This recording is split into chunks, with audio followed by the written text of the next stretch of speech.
debe ser referido como neerlandés. Su gentilicio, o sea, holandés, neerlandés, el gentilicio también pasa lo mismo, ¿no? Es tradicionalmente conocido como holandés, igualmente también es admisible según la RAE en el habla corriente, pero no en los textos oficiales donde a todos los habitantes de los Países Bajos se los debe llamar neerlandeses. A menudo se confunden también los Países Bajos con la unión aduanera conocida como Benelux, que habíamos hablado de esto cuando visitamos musicalmente Bélgica. La unión está formada justamente por Bélgica, Países Bajos y Luxemburgo. La denominación tiene su base en el Acuerdo de Cooperación Intergubernamental que se hizo efectivo en 1944. A partir de 2020, y bajo la supervisión del Ministerio de Asuntos Exteriores, la marca Holanda, para lo que sería el país, cambió para conocerse de la misma manera que el nombre oficial del país, o lo que sería Países Bajos. Netherlands claramente es el inglés. Bueno, también se pusieron en mayúsculas el logo NL, que es el nuevo logotipo que obviamente sustituirá a lo que era Holland de la marca, usado hasta el año pasado. Las embajadas y consulados siempre usaron el nombre de Países Bajos, bueno, debido a que Holanda del Norte y del Sur son solo 2 de las 12 provincias nacionales. La Oficina Nacional de Turismo, que se promociona hasta ahora como Holland, también analiza esto de adaptar el nuevo emblema vigente a partir del 1 de enero de este año. O sea, está todo en un proceso de cambio bastante importante por esta confusión que ellos también usaron como una marca para gestionar todos sus asuntos de turismo y demás. Hay mucha gente afuera de lo que sería Países Bajos que quizás no entiende, quizás ellos entienden que no tienen por qué entender. Entonces, bueno, dice, la gente nos llama Holanda, bueno, seamos Holanda, pero ya está. Eso se terminó, por lo menos hasta este año se terminó. Y bueno, ahora están como haciendo, sería una campaña de concientización de, no, miren, somos Países Bajos, Holanda solo es una parte. Así que bueno, de esto se trata. El país está clasificado como de ingresos altos según el Banco Mundial y es uno de los estados más desarrollados.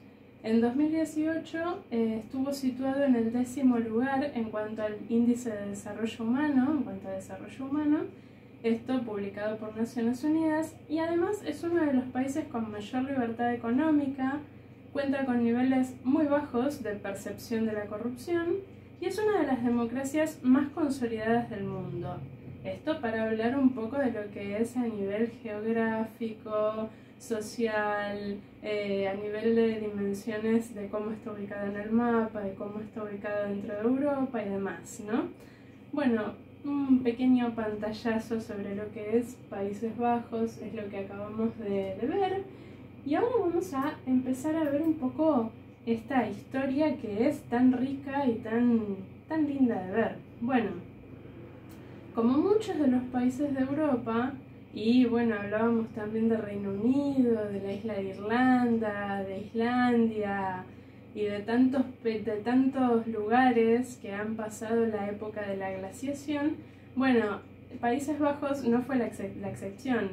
Los Países Bajos han estado habitados desde la última glaciación y se dice que los vestigios más antiguos hallados tienen una antigüedad de 100.000 años, cuando el país poseía un clima de tundra con muy escasa vegetación.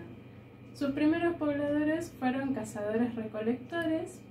Al finalizar la edad de hielo, el área fue habitada por varios grupos paleolíticos y, bueno, antes de que los habiten los canoas, por ejemplo, alrededor del 8000 a.C., una tribu mesolítica también residió cerca de lo que es la región de Bergum-Bermer. La agricultura llegó hacia el año 5000 a.C. a través de la cultura de la alfarería lineal, probablemente proveniente de la Europa central, pero solo fue practicada en las llanuras del extremo sur del país.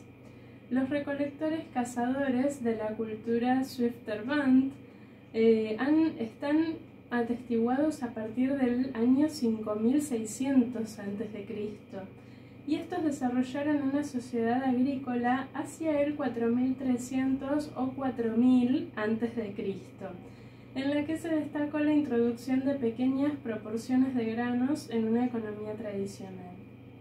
Los primeros restos notables de la prehistoria fueron los dólmenes, que fueron encontrados en la provincia de Drente y probablemente hayan sido construidos por gente de la cultura granjera de Funelviker entre 4100 y 3200 a.C.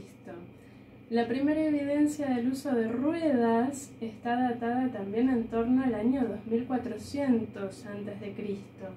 y probablemente está relacionada con la cultura Belviker. Esta cultura también experimentó con cobre, de lo que se encontró alguna evidencia como yunques, cuchillos o diademas de cobre. Esto en el parque de Belue. Los hallazgos de cobre demuestran el comercio con otras regiones porque este mineral no se encuentra en el país.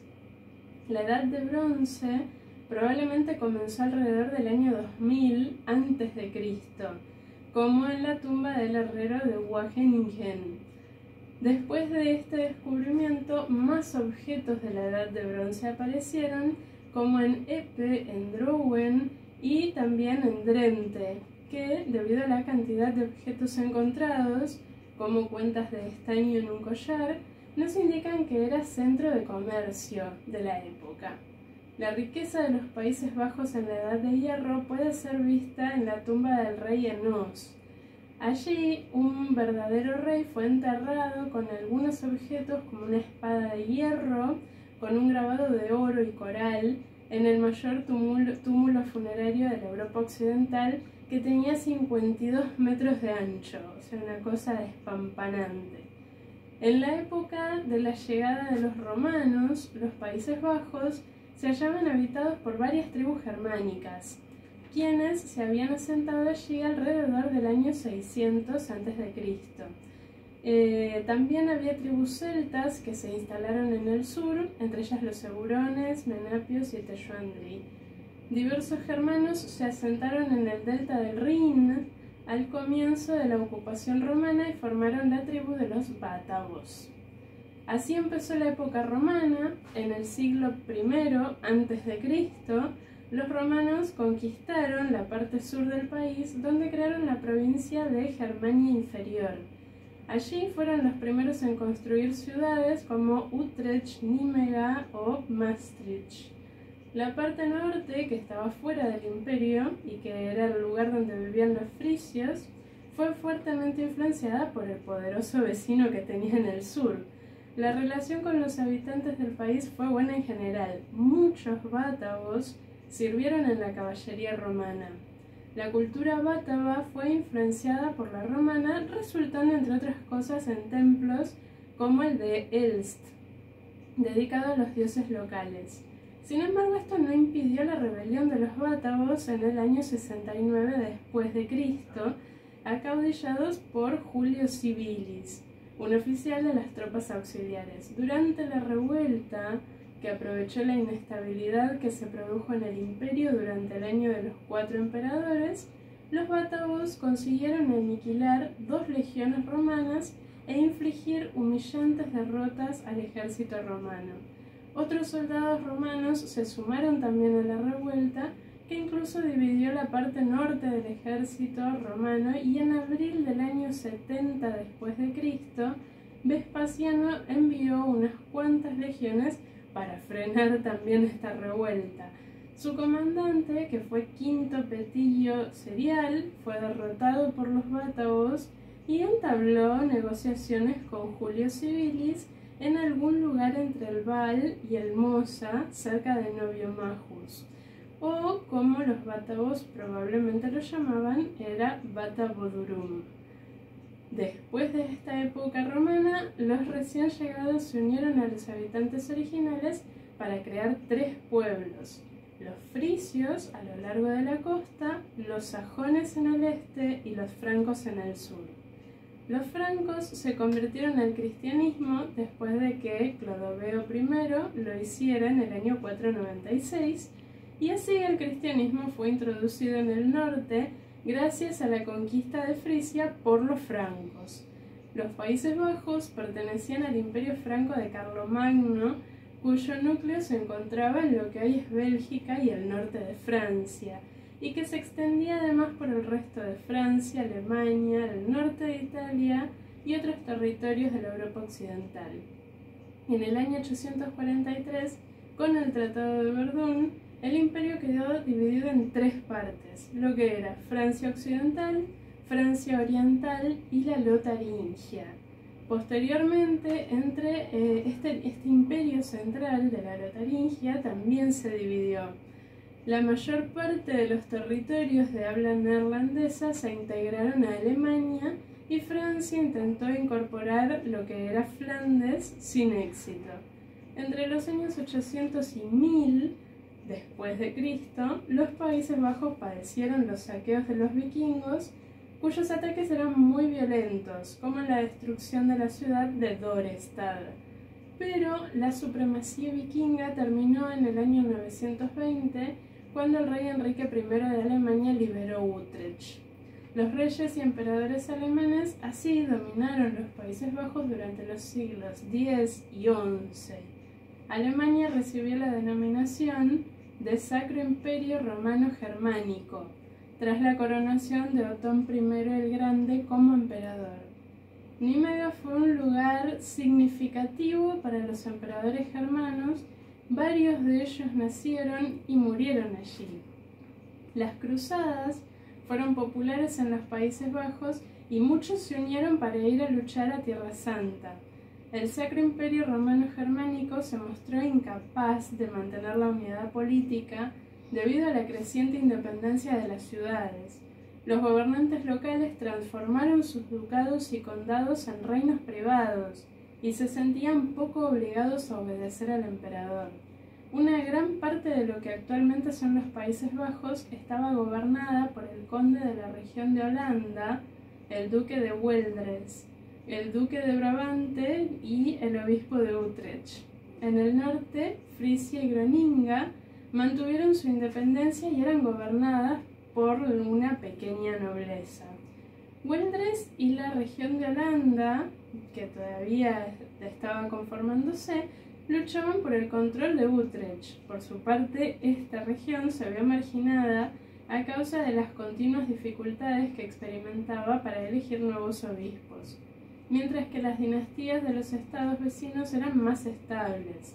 Groninga, Dente y la mayor parte de Weldres, que habían formado parte de Utrecht, se independizaron. Brabante trató de someter a sus vecinos, aunque sus intentos fracasaron. Los Países Bajos también intentaron asegurar su supremacía en la región de Zelanda y Frisia, pero tampoco lo lograron. En el norte, Frisia conservó su independencia durante este período. Así poseía sus propias instituciones y se oponía a la imposición del sistema feudal que se podía encontrar en otras localidades europeas. A pesar de ello, los frisios perdieron su independencia cuando fueron derrotados en 1498 por los mercenarios Landsknechts alemanes del duque Alberto III de Sajonia-Meissen. Ahí viene otra parte de la historia de Países Bajos que lo vamos a leer en el siguiente bloque. Ahora vamos a escuchar un poco de esta música que nos recuerda de ese aire caribeño de América Latina, hecha por la trompetista Maite Ontelé. Ella